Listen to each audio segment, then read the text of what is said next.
Hello friends, आपका स्वागत है हमारे चैनल मनभावन संगीत और ज्ञान गंगा में।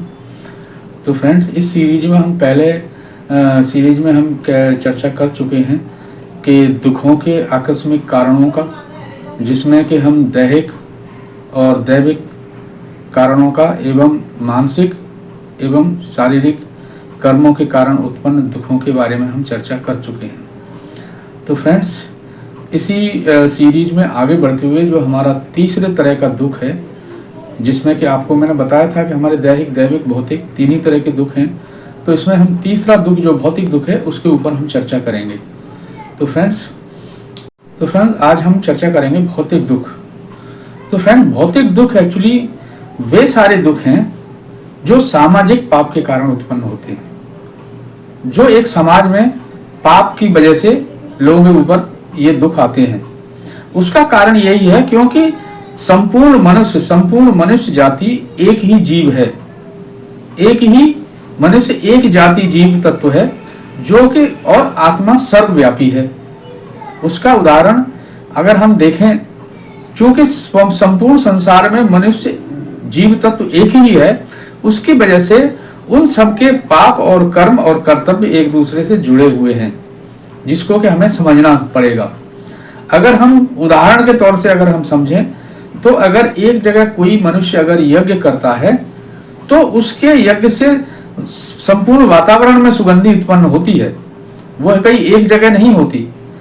उसी प्रकार दूसरे तरीके से अगर कहीं एक कोई मनुष्य या कोई वातावरण में दुर्गंध फैलती है तो वो संपूर्ण वातावरण के लिए चारों तरफ फैलती है। तो यही तरीके से अगर समझा जा सकता है कि मनुष्य एक संपूर्ण एक जीव तत्व है और वह उसके कर्म सभी एक दूसरे के लिए कर्म और कर्तव्यों को इफेक्ट करते हैं। फ्रेंड, किस तरह से एक दूसरे के कर्म एक दूसरे को इफेक्ट करते हैं, इसको हम एक और उदाहरण से समझ सकते हैं कि सपोज उदाहरण के तौर पर अगर कोई मनुष्य अपने माँ बाप को लज्जित करता है तो वे भी उस कर्म की वजह से लज्जित क्यों महसूस करते हैं? क्योंकि उनके भी कर्म उस मनुष्य के कर्म से जुड़े हुए हैं, उस पुत्र के कर्म से जुड़े हुए हैं, इसलिए वे लज्जा महसूस करते हैं और वो कहीं न कहीं उसके लिए ये भी अवश्य महसूस करते हैं कि ऐसा हमने इस मनुष्य को दुराचारी क्यों बनने दिया। तो इसका मतलब ये हो गया कि उनके कर्तव्य उसके कर्म से जुड़े हुए हैं। तो फ्रेंड, समझाने का मतलब यही है कि पूरे संसार में हर मनुष्य के एक दूसरे से कर्म और कर्तव्य जुड़े हुए हैं और वे कर्म एक दूसरे को मनुष्य को इफेक्ट करते हैं।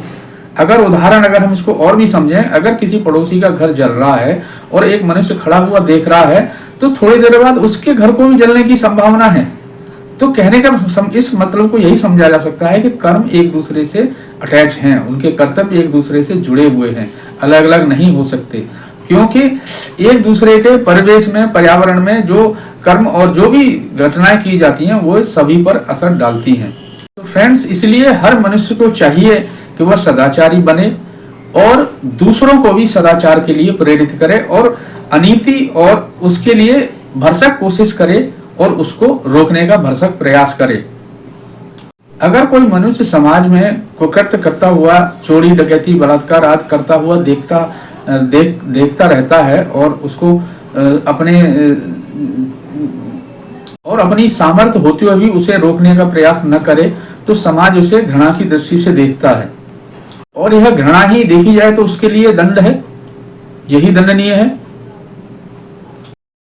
यदि कोई समाज या कोई देश या कोई जाति अगर इस टाइप के कर्मों को नहीं करती है, सदाचार को नहीं बढ़ाती है, दुराचार को साथ देती है, तो कहीं न कहीं एक अज्ञात प्रकृति रूप की शक्ति उन सभी लोगों के लिए एक दंड देने का प्रावधान करती है, जिसको कि हम भौतिक दुखों के द्वारा हम उनको बता सकते हैं।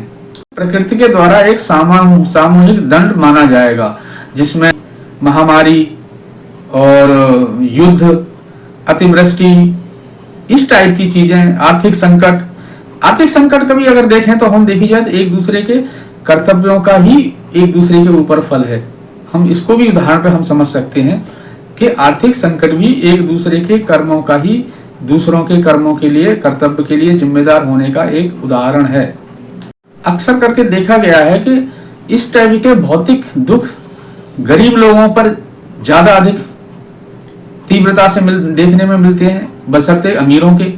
उसका भी कारण यही है कि अगर कोई मनुष्य के अंदर अविद्या, कायरता, क्योंकि पाप को अगर जो पाप कर रहा है उससे उतना ही जिम्मेदार वो आदमी भी है जो इस पाप को सहता भी है। यानी कि कायरता, अविद्या, ये सब भी एक पाप की श्रेणी में आते हैं, जो कि प्रकृति उनके लिए उतना ही अधिक तीव्र दंड देना चाहती है ताकि उनकी उस आत्मा को सुधारा जा सके। जिस तरह अग्नि में तपकर सोना शुद्ध होता है, उसी प्रकार प्रकृति भी यही प्रक्रिया अपनाती है, जो कि अगले उसके लिए उसको प्रेरित न हो, इसलिए इस तरह के दंडों का विधान प्रकृति करती है। फ्रेंड्स, ये सब्जेक्ट बहुत लंबे होते हैं और इनको बहुत छोटे करके उनको 5 या 10 मिनट के उसमें लाना बहुत ही कठिन काम है। लेकिन फिर भी मैं फ्रेंड्स ये प्रयास कर रहा हूँ कि आपको मेन पॉइंट से जानकारी मिले। और ये वीडियो आपको कैसी लग रही है, हमारे चैनल को लाइक और शेयर करें वीडियो को, और चैनल को सब्सक्राइब करें। और फ्रेंड्स, अगला जो टॉपिक हमारा होगा वो हमारा कर्म के प्रकार के ऊपर होगा, क्योंकि अभी हम एक कर्मों के ऊपर कितने तरह के प्रकार के कर्म हैं जो इन सारे भौतिक, दैविक, दैहिक इनका कारण बनती हैं, और वो किस तरह से आदमी को कब उस कर्म का फल कब मिलेगा, ये भी इसमें हम आगे चर्चा करेंगे, जो कि क्लियर हो जाएगा। तो फ्रेंड्स, ये आज का वीडियो इतना ही। इसके लिए आप इस चैनल को सब्सक्राइब करें। धन्यवाद।